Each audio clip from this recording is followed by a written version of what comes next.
All righty. Thank you all for joining. I know that looks like people are just jumping in.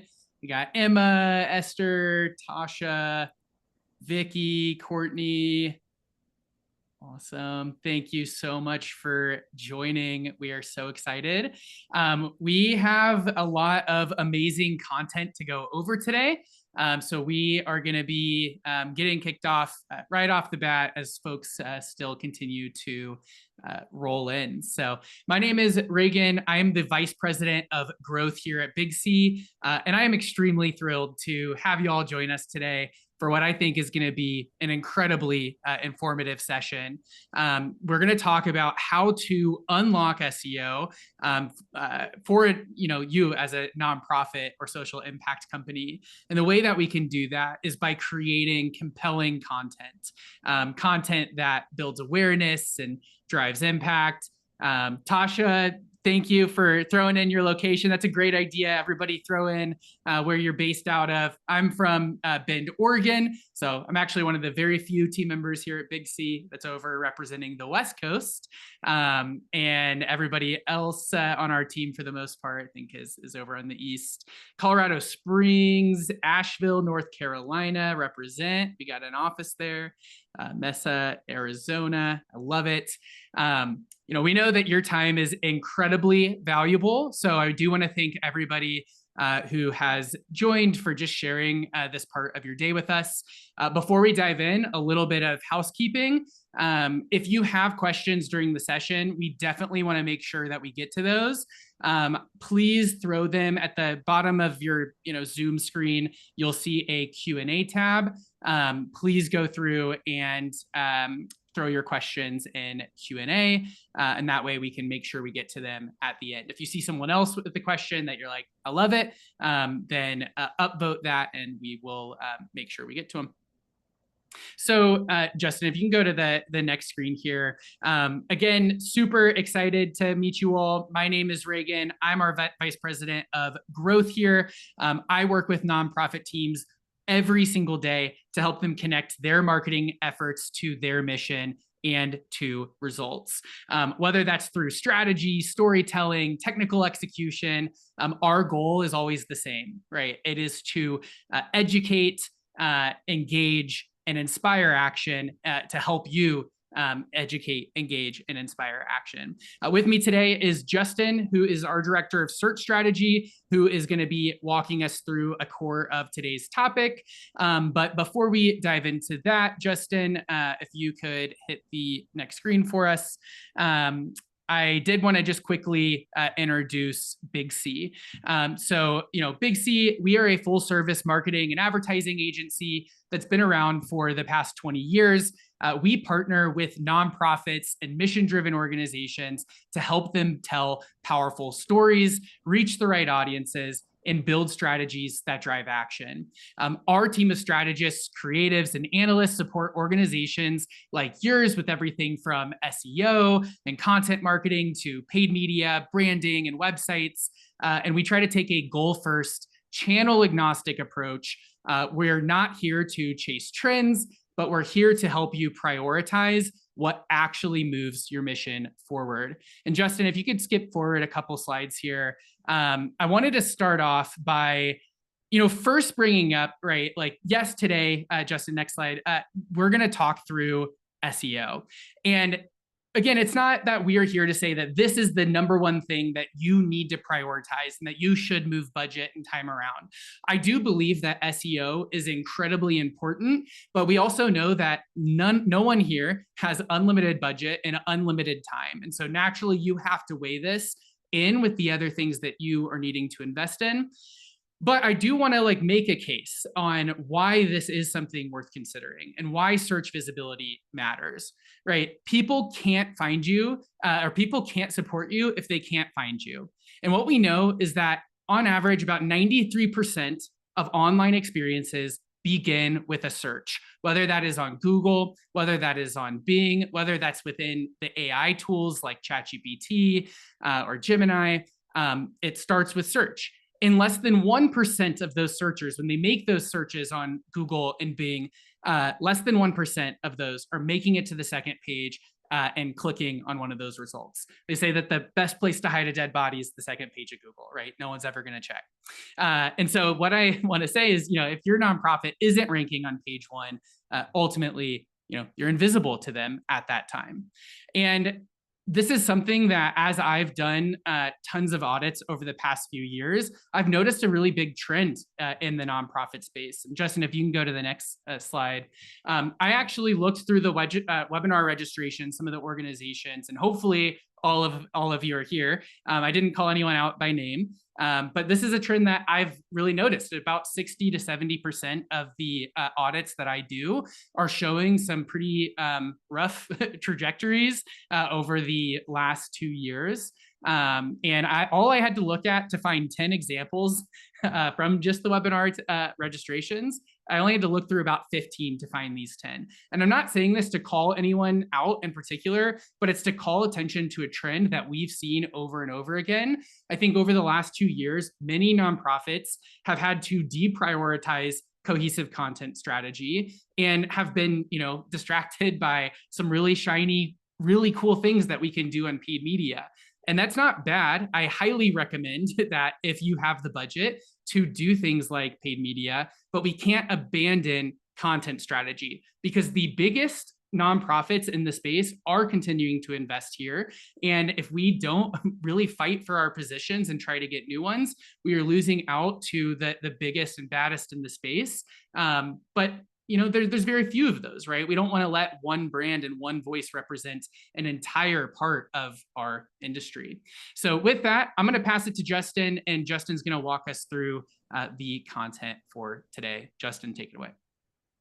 Thank you so much, Regan. I'm excited to be here. My name is Justin Bellamy. I am, as Regan said, I'm the Director of Search Marketing at Big C. I've been doing this work for a little over 20 years now. So I've seen the industry evolve significantly. Just thinking about this yesterday, I thought of a couple different case studies from 2005 and 2012, where just producing 50 to 100 very short, over-optimized articles got my first job out of college and one of my first clients at my first agency on the first page for almost every one of those keywords we were targeting. And as we'll discuss later in this webinar, that isn't possible anymore. It requires a lot more thinking on strategy and a lot stronger content. As Regan had showed, there are a number of trends that are causing search traffic to drop for a lot of organizations. Alongside my work at Big C, I also, my agency merged into Big C last year, and my agency owned a publishing company, which I still manage on the side, which gets almost all of its value from search engine marketing. We've seen our traffic drop from 6 million visitors a couple of years ago down to about 3 million a year now for a number of reasons, including SEO. So we're on top of these things. We're learning every day. And so I'm going to cover current trends. Then I'm going to cover goal setting, choosing keywords, creating content, and then a couple of more in-depth content topics at the end. To be honest, this webinar could easily be 90 minutes or 2 hours. I've done workshop style webinars just on numbers 3 and 4 that have been 90 minutes before. So this is going to be relatively high level, but I would hope that it's really a good overview. And we may look at doing more in-depth dives in the future for future webinars. And we also, have services to support diving into these areas if you need help. So this is the area that's kind of the most open-ended, but also kind of a lot to take in. So one of the reasons why search traffic is dropping is because more people are receiving their answer inside the search engine or using alternative tools to find their answers without actually clicking on any of the results. So as you've probably seen, there's an emergence of summaries at the top of search engines that are written by AI. And if that summary has the answer you're looking for, there's a pretty good chance you aren't clicking. And that is a meta trend that's called zero-click search. It actually started well before AI. It started with things like Google's answer box at the top of search results where they were trying to give you an answer. I believe they were actually trying to get out ahead of AI and produce a user experience shift that people would start to get used to that. They also used to have like a little fact-based answer for certain questions where the answer was a fact, like what is some famous person's birthday or where were they born? It just showed you the answer. But that's increasingly now coming to, they're actually doing research and providing a summary of research at the top, which is taking away search clicks. This also has emerged with voice-based search, such as in-home voice search. You're thinking like Alexa and other tools like that, and also car-based voice search with Android Auto and other equivalent technologies where they have to, the tools have to read you back an answer, and you don't necessarily go and read a website. You just get your answer from the tool itself. So AI is only accelerating this, and so at the company Big C this quarter, I'm leading 2 different initiatives to understand how we need to change our client websites and our own website to adapt, and the implications of these adaptations. So one of those initiatives is focused on understanding the technology and technical changes to websites, exploring some plugins, testing those. And so what those plugins do is help us either make it easier for AI to find and summarize content or make it harder. And there's cases in different sectors and industries for both approaches. So we're going to have templates for our clients for both sides of the coin. And on the making it easier side, there's an emerging technology called an LLMS.txt file, which is basically a simplified text version of your website, which requires less resources for your server and for AI to understand what your site's about. We're looking at ways to automate the production of those and the maintenance of those for your website so that sites can be indexed quicker. You also have some control over what bots you let in and what bots you don't let in through a file called robot.txt. And we're looking at creating a couple different templates for robot.txt for different scenarios. And we're also looking at the use of a pretty old technology called schema markup to understand which schema markup implementations are beneficial for SEO and content marketing in the age of AI. We're also observing some Google algorithm updates, and I think a lot of what we're seeing in drop is actually a double whammy of a couple of big algorithm updates from late last year, coupled with the movement of people away from clicking on search results, kind of driving traffic down for a lot of people. So we're going to get into a little bit more about content formats that align with AI SEO and another new acronym, AEO, which is Answer Engine Optimization, basically those tools that want to provide an answer to people. There's still a case to be made that you want your content and your organization to be cited and put forth your version of information for people to find, which can be beneficial for getting your content and thought leadership and brand out in front of people. So we're going to talk a lot more about those things throughout the next 30 minutes or so. So as a quick example, my partner and I were recently planting our garden, and 30 minutes into our research, I hadn't clicked on a single website. AI was giving me the answers to every question I had about what could be planted next to what, and what kind of pest control we needed for different produce we're trying to grow. And at some point I clicked on a result, and my girlfriend said, "Oh wow, you clicked on a website." And that was a real eye-opener for me, that we were basically being able to do our entire research project without, we weren't using ChatGPT, we were using Google, but we were getting all our answers without clicking on anything. And then there's, of course, ChatGPT and other tools that are chatbots, basically, where you can put forth questions and they'll either use their known knowledge base, or they'll actually go out and search the web for you and come back with a summary or even a full research report for you. And here's an example. We searched for which agencies are good at doing HubSpot for nonprofits. Unfortunately, Big C came up #1. This is even a little bit higher than we show up organically in Google. So in this case, our AI performance is slightly better than our organic Google performance. But in both cases, this is something we want to be found for. And from our perspective, we're just as happy to show up here inside of ChatGPT as we are in Google. We might not actually see the traffic here if they don't click the citation and they go back to Google and search our name. then we might actually see it as organic brand traffic. But if our organic brand traffic is rising because more people are finding us, that's a win for us, especially if they're finding us for things that we want to be found for, like this. And I've actually spoken to about 3 leads in the past couple of months on HubSpot who found us through AI, which is how, I knew how to search that. But yeah, it definitely can work. Yeah, thanks, Regan. That's a great example. It's an example of how it can be beneficial even when it may not tie directly to your analytics. Now we're going to kind of take a step back. We're going to move away a little bit from the trends and go back to like the bread and butter of what actually works for getting you onto the top of the search engines. Ultimately, search engines are tools that are trying to understand which content is the best for your search. And there are a number of different factors that play into which sites show up. And one of those is the relative authority of different websites that might be trying to rank for the same thing. And authority is a complex topic, going all the way back to when Google was founded in, over 20 years ago now. They, even in their original algorithm, had over 230 components, and it's exploded since then. But those components drive into a ranking algorithm that kind of determines a relative strength of websites. And we use pro tools that sort of simplify and summarize those into a single number. And we usually report that as a domain rating, or DR. We report that on a 1 to 100 scale.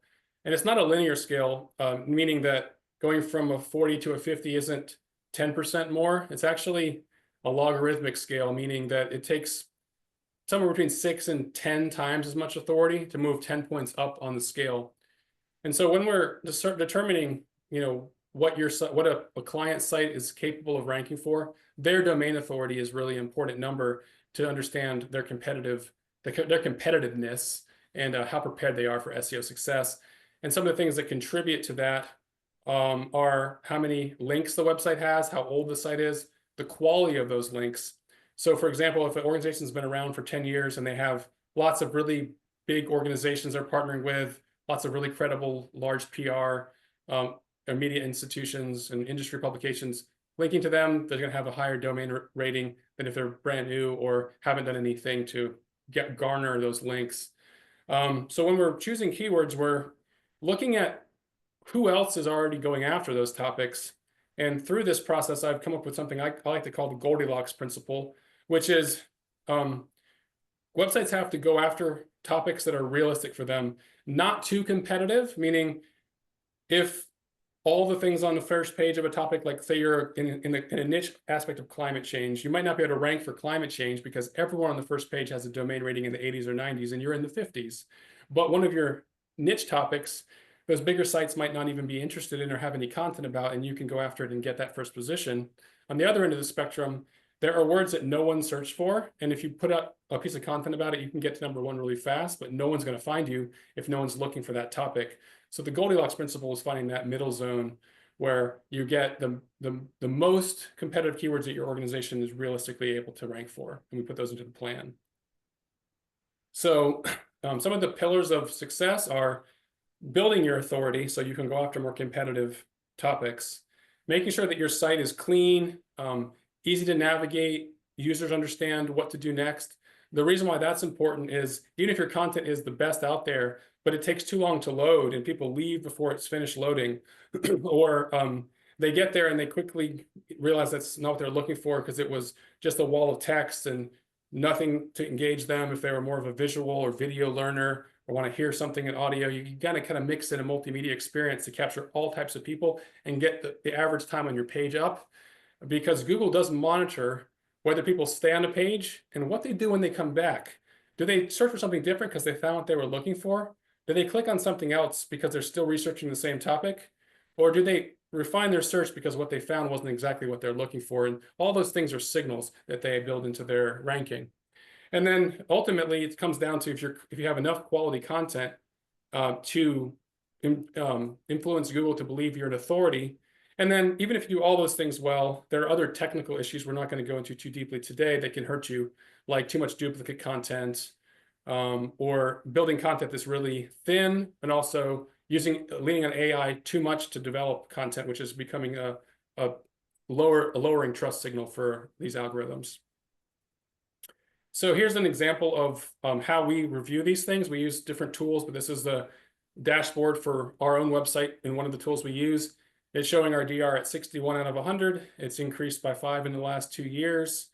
Our backlinks are up a lot to 35,000. We have 880 different websites linking to us. And we're ranking for about 8,600 different keywords, which is also up about 90% or a little over 80% in the last 2 years. So we've been working a lot on our own SEO, and it's been working. And this is just a quick way we use these kind of tools to understand where our clients are when we're getting started. So I think the most important part of SEO is choosing the right keywords. Like I said before, if you go after something that's too competitive or that no one's looking for, it doesn't matter how good your content is. You're just not going to either break through, or you might get to #1, but no one's going to actually come to that search page to find you. So it's finding that right middle sweet spot, so to speak, and making sure that the keywords you're actually choosing are not only within your wheelhouse of competition and your domain rating, but also that they are really relevant to what you want to be found for. In other words, are the people looking for it your audience, or people searching at the right phase in their decision process that you want to get in front of them at that moment for the first time, and get your organization's content, programs, offerings, experiences, research, whatever it is you're trying to promote onto their radar. Are enough people looking for it for the effort to be worthwhile? And is the competition level low enough that your relative authority is high enough you can rank? So when we get started, we start with research. We do that in 2 ways. We do like what I call blue sky research, which is basically like, what are all the words that you might want to be known for and how do they stack up? And then we do content audits, which is, what are you currently ranking for? This is important because a lot of websites are on page 2 through 5 for a lot of different topics. And it might just be a matter of refocusing, expanding, improving existing content to move from page 2 or page 3 all the way up to those top 5 positions where you get the majority of the clicks. And that's a lot faster process, and also less labor intensive than starting content from scratch. It's a lot easier to go from page 2 to page 1 than it is to come from 0, nowhere in the top 100, all the way to convince Google that you are better than people who may have been working on the positions for their own positions for several years, for those top 5 or 10 positions. So once we've done that, we research what the competitors for a certain topic are doing, so we can understand what kind of content is performing well. We can plan content that's similar and ideally a little bit better, more thorough, longer, better UX, better design. And also we make sure that the words we are searching for, Google interprets the meaning of what we actually think. So quick example of that, we used to work for the Social Capital Conference. Well, they were in the social impact investing space, but the word social capital, Google actually interprets as meaning the value of your social network, the capital of social network.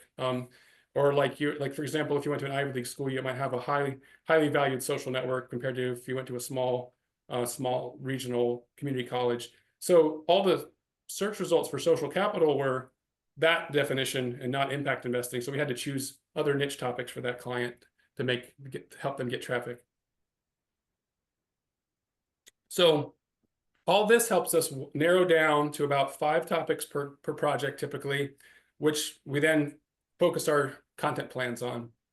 We do that around building really thorough articles for each of the top 2 to 5 topics, and then we plan out months or years of additional content to support and expand, proving that the site is an authority on those subjects. So the research kind of tends to look like this. We often export it into a spreadsheet, but with the same columns, which are the keyword. The KD is difficulty out of a 1 to 100 scale. We're looking for keywords that have a lower difficulty than the site's domain authority score. SV is search volume. This is rough monthly average search. We can expect that a site doing really well might only get 5 to 10% of this. So these numbers need to be in the hundreds or thousands to be worth the effort. And then those are the columns that we spend the most time sorting and choosing. And these are a couple of keywords that we are actually trying to rank for at Big C. Things about nonprofit marketing, HubSpot, and working with museums for their website and marketing are some of our top pillar topics at Big C. Here's an example on the audit side. This is a list of keywords that we currently rank for that include the word nonprofit, where our position is below number 7, but above number 50. We can see our positions here. And we can also see that in some cases it's the same page. So that page might be one we want to work on improving. It may also be doing well because we recently improved it or really focused on it. And this might be as high as we can get for now with our domain authority, but especially for pages we haven't worked on in a year or more, this is a way we find opportunities. So I just actually last week did an audit of our own site and choose the next 10 articles we're going to improve over the next 6 months for our website. So next we're going to talk a little bit about format, and this is really about what kind of content performs well. And as I said early in my career, it didn't take much. We used to write really simple 300, 400 word articles with 3 or 4 headers and some paragraphs and put them on pages, and all of a sudden those pages would be at the top of Google. And that just doesn't happen anymore. A couple of years ago, I saw some meta-analysis that said that for a lot of keywords, the first position of Google, they had top 3 positions. Average word count was between 2,000 and 3,000 words. So therefore, we kind of set the minimum on a lot of topics at 1,500, and in some cases go even longer than that to try to meet that requirement. We also like to see this work coupled with web design.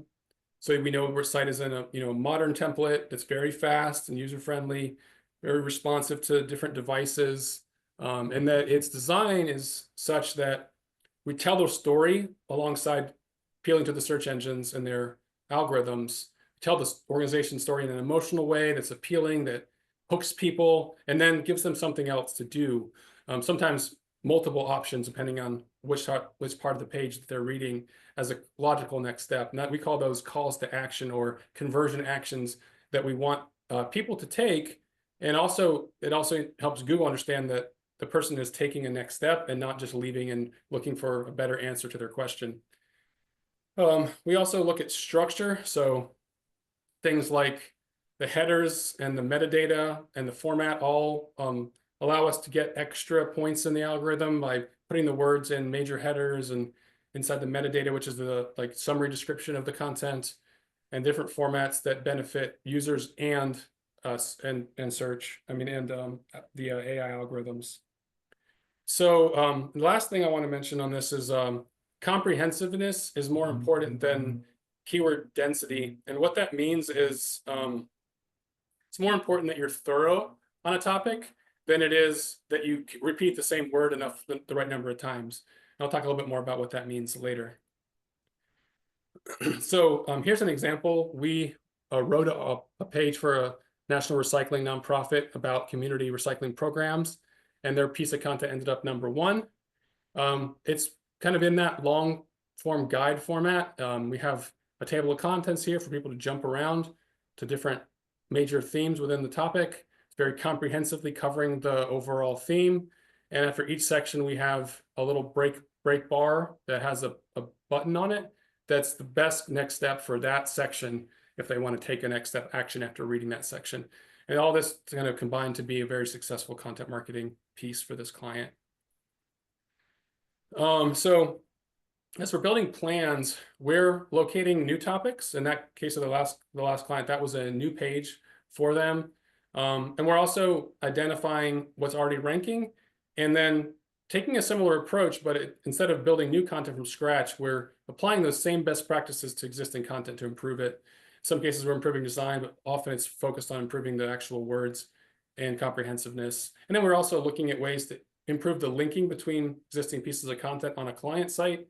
When you update a piece of content that's a couple years old, it probably isn't linking to the last 5 or 10 things you've produced in that area of the site. So you can put those links in. That also helps. So what does comprehensiveness mean? I think the simplest way to describe this is to kind of explain how the tool we use works. We have a tool that scrapes the first 30 results for your keyword, and then it kind of really quickly produces a density cloud of all the words used across those pages. And it even tells you like how many different of those 30 pages use that word, what percentage of them out of 10% to 100%. And then when we were able to use those reports, they also calculate the average length, and the reading level of those articles. So that gives us a bunch of benchmarks for the content we're producing. And that looks like this. So this is an example of one of the articles on the Big C's website about social media marketing for nonprofits, where we've reached an A+ grade on comprehensiveness. It's a relatively new piece of content. It's already performing really well in the search engines.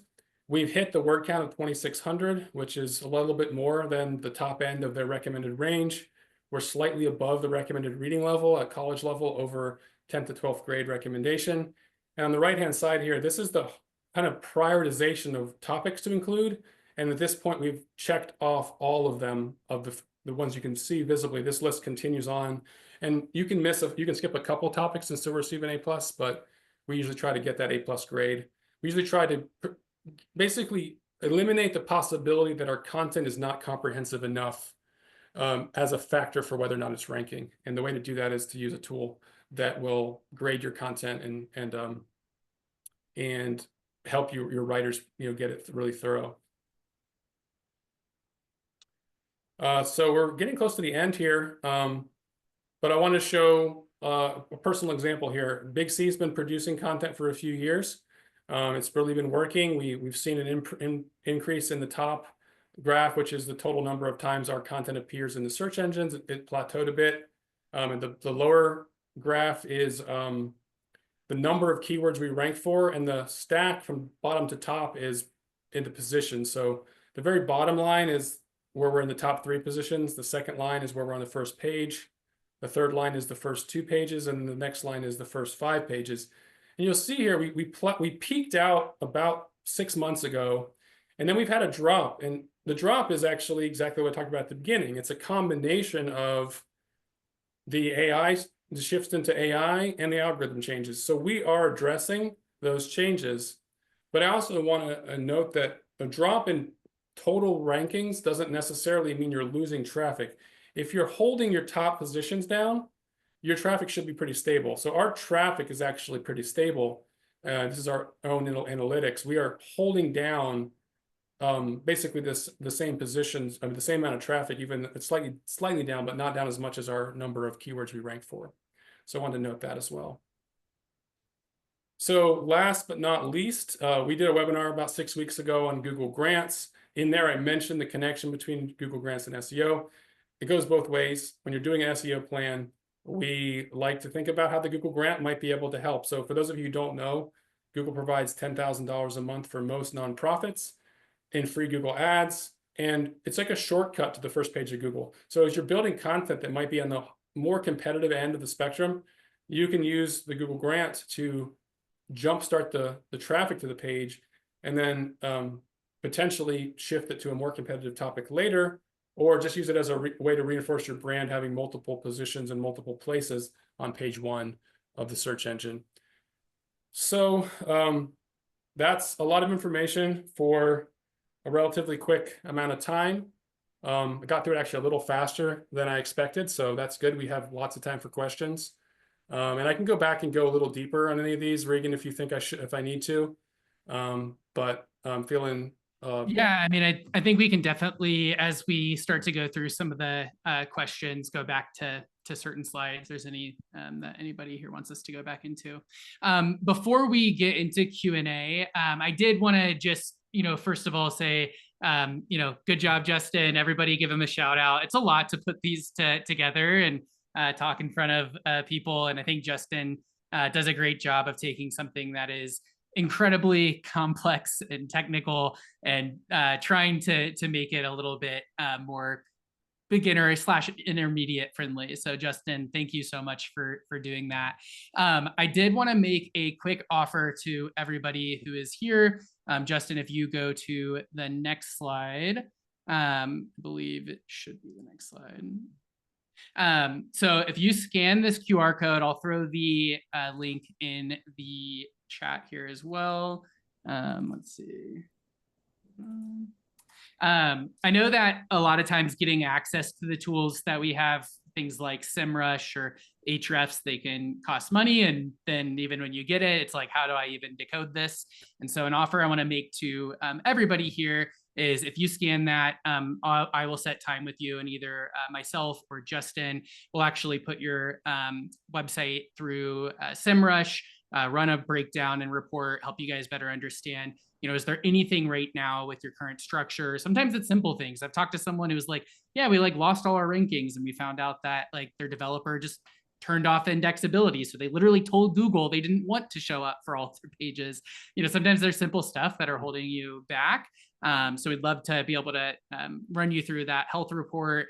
We can start to look through your search trends over the last 2 years, see maybe what's going well or where you are potentially losing stuff. Should you prioritize new content more or prioritize updating old content more often?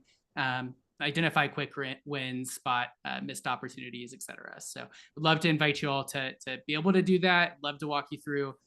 But obviously, if you feel like you got a hang of it on your own, that's okay too.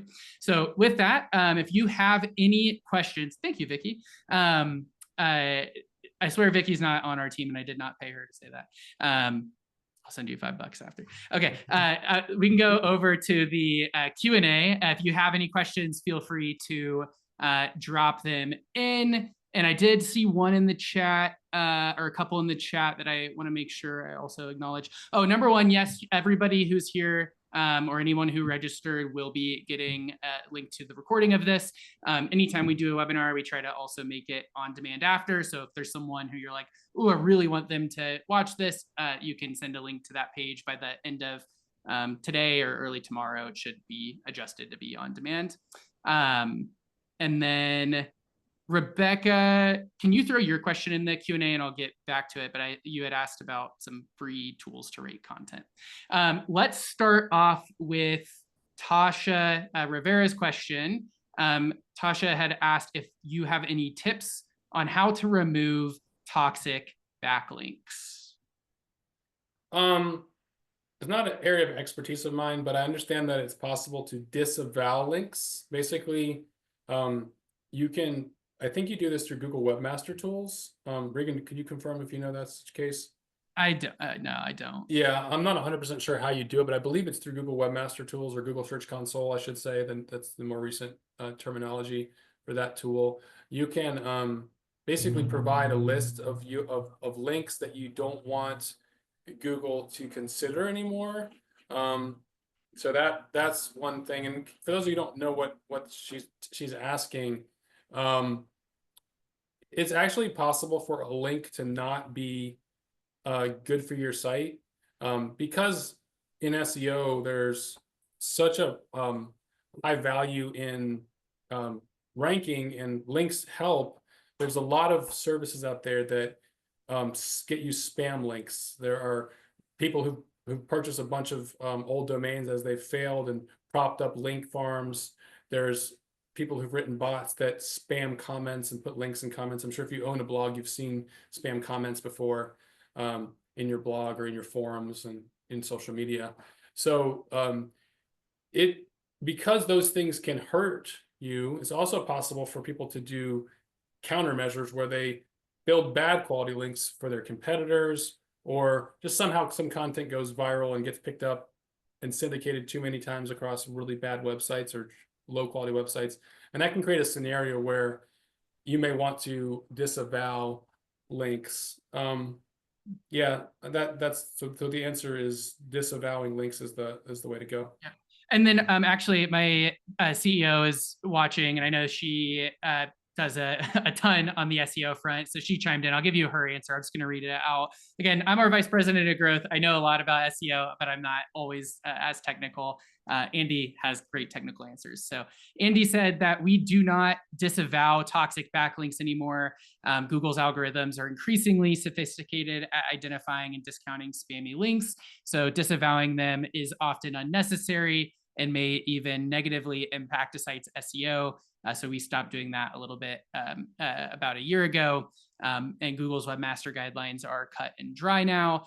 So don't disavow unless you get handed a manual penalty. So that is our CEO's response there.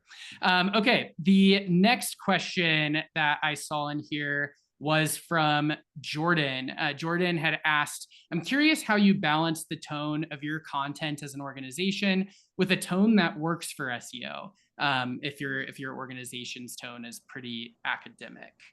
So Justin, any thoughts on that? I don't necessarily think an academic tone is in and of itself a bad thing for SEO. I was doing a project before the merger last year that was for an institute of basically health advocacy and policy for LGBTQ rights and trans and queer healthcare rights. And their biggest competitors were more academic than them, meaning that the content was really thorough and long and detailed, and that's what Google liked in that sector. So in a lot of sectors of academia, of research, that's not a negative for SEO. It actually gives you a lot of opportunities because long form research content can be repurposed a lot of different ways into different types of content that Google likes. Like summarized content, downloadable versions with good thorough, like the 2,000 to 3,000 word optimized summary can then link to a 50-page research project or a 50-page PDF, which on their own may be too dense to perform really well. So I actually really like projects where there's a lot of research that we can comb through and look for keywords that people are searching for and figure out how to position the content against those keywords. In my mind, it's not a negative. And I think it's also important, like the whole point of SEO is to get people to your site, but it's also to get them to like take action once they're there. So I think it's always important to make sure that when you're writing content, it is written for humans first. So going to, is there a way to like balance the academic nature of it? Well, the first question to ask is like, who is the audience? If they're academic, you do tax policy. So is it going to be people who have a financial background or exist in financial positions at an organization? Then yeah, they might be able to understand that well, and that shouldn't prevent you from being able to structure the content in a way that's SEO friendly. Do you have headlines? Is it clear what the article is written about? Can you link that to additional articles that get written? But at the end of the day, everything should always be human first. If it's not going to be compelling or lead to any sort of intended result, then what's the benefit of ranking for that anyway, right? Because they're going to go when they click to that specific article. So yeah, and one more thing on that topic. One area I see organizations get in trouble is when they choose a third-party publishing tool for publishing all their research. It's not on their own website, or they just publish a bunch of PDFs with like a directory of their PDFs. Those two approaches aren't very conducive to SEO and organizational goals intersecting. But even if that is your scenario, that's also an opportunity that I think is ripe for a strategy to optimize, pull out those, build your own like organized content architecture to highlight your authority on topics you may have already done a massive amount of content development research on in the past. Going to the next question here. And actually, Andy, if you're listening in, you might have some good ideas here. But Esther had said, "Hi, she put the URL, but she said, "Hi, I'm from rootsofhopeoutreach.org. We have been operating since 2022, but officially registered this year as a 501c3. How do I grow followers? What type of content do I need to put out? Would it help to upload photos and videos from past donations?" This was sent early on in the presentation, so maybe it was less clear that when we talk about content in this setting that we're specifically talking about the kind of SEO website type of content. But I called out this question because I think one thing that we always talk about when it comes to the benefit of investing your time and money into content marketing and SEO friendly content marketing is that a lot of times can fuel, like when people are saying like we don't know necessarily what to post on social, or we don't have much of a strategy there, like what we are posting about, they can all be interconnected. For example, this webinar itself, that you're going to see that a lot of the things that we talked about in here, we already have, blogs on our website that have talked about them a little bit. This will probably get packaged as a blog in and of itself, rehashing some of these points. That ends up becoming multiple blogs that can be a little bit deeper on each one of those. And every time that we're posting about that, we are, also, or when we're posting on our blog, we are also posting about that same stuff and those same ideas on LinkedIn, on our Facebook, on our Instagram. If you don't already follow us on those, you absolutely should, and stay connected. But those are some great ways to do that. And so I took a look at your site, and you all don't actually rank for almost anything. One thing to call out, and that can happen a lot if you're a new organization. But one thing I noticed is that when I try to type in your Roots of Hope Outreach.org, and when I just typed in Roots of Hope Outreach on Google, there's like multiple organizations under the same name that I don't believe are you, or at least there's other URLs with your same name that exist. And so, prioritizing, like, how do you get more content mentioning Roots of Hope and what that means so that you have a greater chance of showing would be a good step. And then when it comes to creating content that might be able to actually convert, I would look at if you're newer, like the impact of a donation that happens, especially when you're just starting out, like it is different. Getting even a $5,000 gift or $1,000 gift when you're already doing $10 to $20 million a year in revenue, sure, it's impactful, but it's not the same way as if you were only about $100,000 a year in revenue. And so maybe writing something about, what are the most impactful donations that you've gotten so far? If those donors are comfortable sharing, what did that allow you all to do? What has that led to? That can be a great thing to write about. And then that's a great thing to post content around. And there's someone, I think Kevin, there's someone named Kevin who's attending, and he's from Caring Across Generations. I went to the Nonprofit Technology Conference and listened to one of their team members give a talk. And one thing that they're doing that I think is super smart is asking the people that they serve and donors to record videos, like talking about how they've been impacted or how they've donated. And Kevin, I apologize if I'm like completely doing a terrible job at restating how you all do this. But if you go to their website at caringacross.org, you can find a bunch of those stories, right? That's going to help organically. And then that same stuff is getting posted a lot of times on Instagram or on some of those other platforms. So some really, really cool things that you can do there. Alrighty, Justin, anything you want to add to that? Or yeah, real quickly, if you have existing video, especially if it's thematic, that's a place to mine. By itself, it's probably not going to rank, but there are low cost and maybe even emerging free AI tools that can transcribe video. It only takes about 4 or 5, maybe 6 minutes of video. Usually it's about 150 words per minute, so maybe 10 minutes of video that can basically create you a good summary to turn into an article.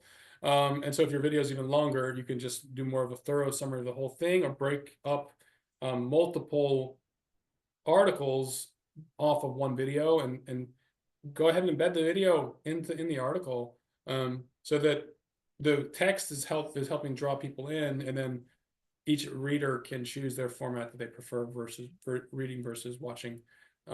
So yeah, when we do, I've been doing webinars for years. We've often had a strategy, prior to joining Big C, and again now, where we turn a webinar like this into at least a couple of pieces of content that kind of are different ways to present the information in the webinar.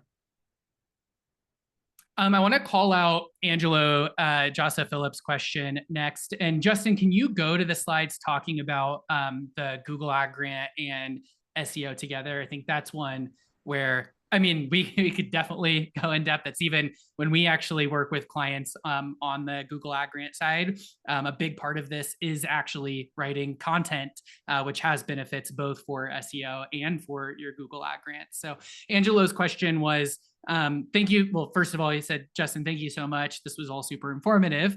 But Angelo had asked if we could show or talk a little bit more about some examples regarding connecting SEO content to your Google Ad Grant.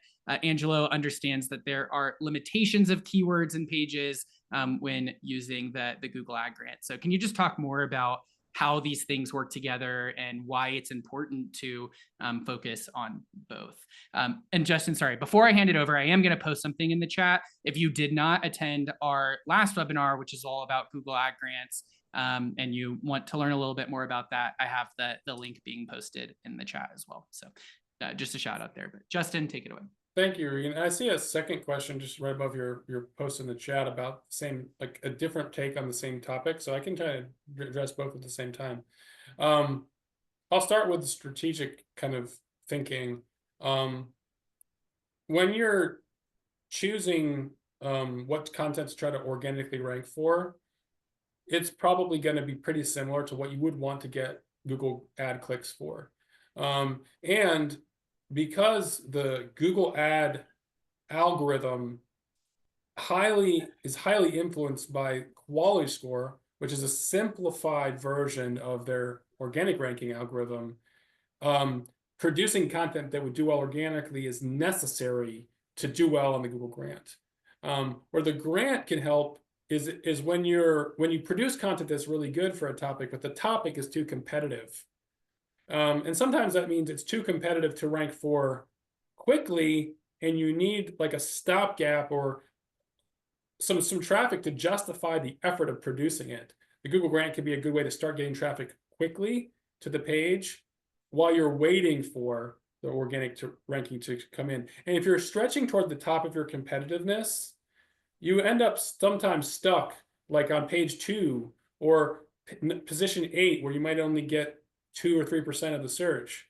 And in that scenario, the Google grant would probably get you higher up, at least some of the time, above where you are organically. So that's the case for Google grant as a layer on top of organic strategy. The content effort could be identical, if not very similar, meaning you can potentially produce multiple pieces, one that's a little more geared toward the grant, another piece that's a little more geared toward organic, or you can just produce one piece and position it as both the landing page for both organic and Google grant. And then the other scenario is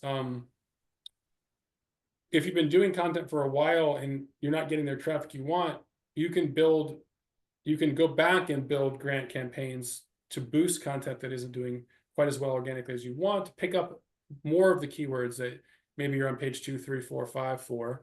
I recently did a strategy for a large national disability policy nonprofit, where I just analyzed every single page they ranked for between position 5 and 50, clustered them by page, and then clustered how many searches, impressions those keywords were getting, and then asked them which of these are actually aligned with your organization's goals. We'll build a grad grant campaign for every single one that is relevant to your mission. The question in the chat about does positioning, having an organic position that gets the click instead of the grant, reduce your grant CTA or click-through rate, CTR? For those of you who don't know, one of the requirements to Google grant is that your ads get at least 5% of the click-through rate or the click-throughs. I don't necessarily think that it would. I mean, people read top to bottom, right? Yeah, And that's why exactly. those Yeah. ad positions are so important. 60% of clicks happen actually in the top 4 spots on Google. And so, I think that's why those are the paid positions. So if you truly are ranking at the front page, anybody who is going to click on that ad would have already done it. I think where your organic is going to kind of back that up if they show in the same search is there are some people who just like are not going to click on ads, and that's okay too. To give one other perspective, if for those of you who are like very familiar with the Google Ad Grant, and I've actually heard this quite a few times too from people who are like, well, we don't want to prioritize SEO because we already use the Google Ad Grant, so it kind of seems like a waste. And it's like, one thing that's really important to note is that your Google Ad Grant, you don't show up 100% of the time for that, both due to competition. Even paid ads don't show up 100% of the time.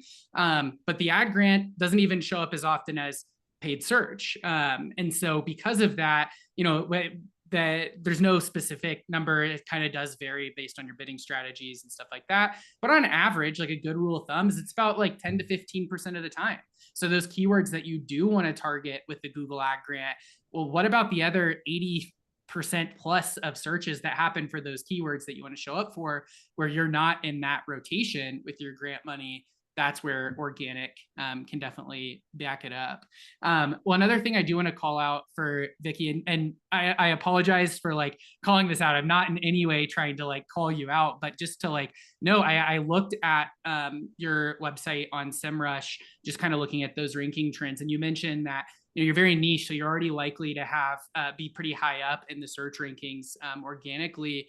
But there's only about 14 different searches at the moment where you all rank on the front page. And I think we all can think of 14 different plus ways to be able to search for you outside of just the branded terms. And so, thinking about how well does your content match search intent versus like the search keyword. There's 100 different ways that I could find a restaurant to eat at this weekend near me. I could type in best Mexican food, best salads, best food near me, food to get this weekend, food in Bend, food in Central Oregon.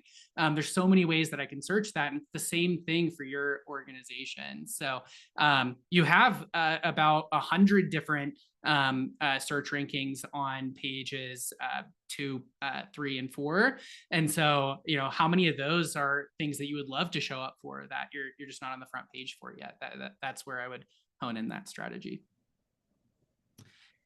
We're almost at time here. Hopefully that answered some of the questions. And if there was any that were in the chat that we missed, I apologize. I'm just trying to look.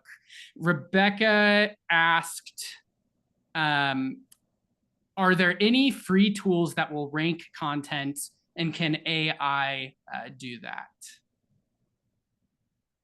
I've not seen a free tool that gives you like a grade or really compares your content to everything else that's out there, because that process takes a lot of computing power and resources. I am finding that there's definitely some ways that AI can help with research and planning, pulling together like summary resources if you're trying to write a research paper on a topic, even analyzing all of your own content to pull ideas. It's definitely helpful for summarizing like a long piece of content that you want to turn into something shorter, get you started. It can help with a number of the functions of SEO, but grading content is not one I've seen yet in the free tool. At least there are, we use a variety of tools, and there are others out there that we've tested or I've tested in the past that do, that will write content that is, because it looks at a bunch of examples before it starts writing, it's going to be by nature kind of a good high level overview. Sometimes it's too vague or too generic, and that's where you can get in trouble. I did see one more question, and I don't know if I can't remember if we've answered this one yet or not. So if you remember, Justin, let me know. But someone had asked me in a private DM, it was suggested that content be longer than 500 words, 1500 plus would be better. Does that mean that the pages on my website should all contain text blocks with more than 500 words? Could you maybe just clarify what you were saying there earlier? Yeah, well, it's the total number of words on the page. It's not like one block necessarily. We have, in my publishing website, basically is a business directory. And in some cases, when there's 30 businesses which each have a 75-word summary, the cumulative summaries of all those businesses is, 2,000 words. and we just write a short, concise summary at the top that's optimized as well. So it's really ultimately the total number of words, and not every page needs to be optimized for something. You know, if your team page is just a bunch of photos of people, that's fine. You know, your about page can be a high level of your organization, doesn't have to target a keyword. What I'm talking about is when you're trying to stake the claim that your organization is the best in the internet for a topic, you have to produce content that is better than what's out there. And there's a pretty good chance that there's some organization that summarized the topic with at least a couple thousand words, and you have to beat them to get past them. And that's what's necessary. Perfect. Well, I did post one more time in the chat. If you haven't scanned the QR code yet, you can click on that link if you'd like to book an audit, or if you want to just talk in depth, whether it's about SEO, Google Ad Grants, anything on the marketing side. Like I said, we've been doing this for 20 years. We would always love to chat. You can reach out to me directly at reagan@bigc.co. Additionally, we can get connected. There's a link to my LinkedIn. You're always welcome to get connected with me there. But again, thank you all, especially those of you who've stayed throughout this whole session. Really appreciate the time that you gave us today. And we hope to see you next time. Thanks, everybody.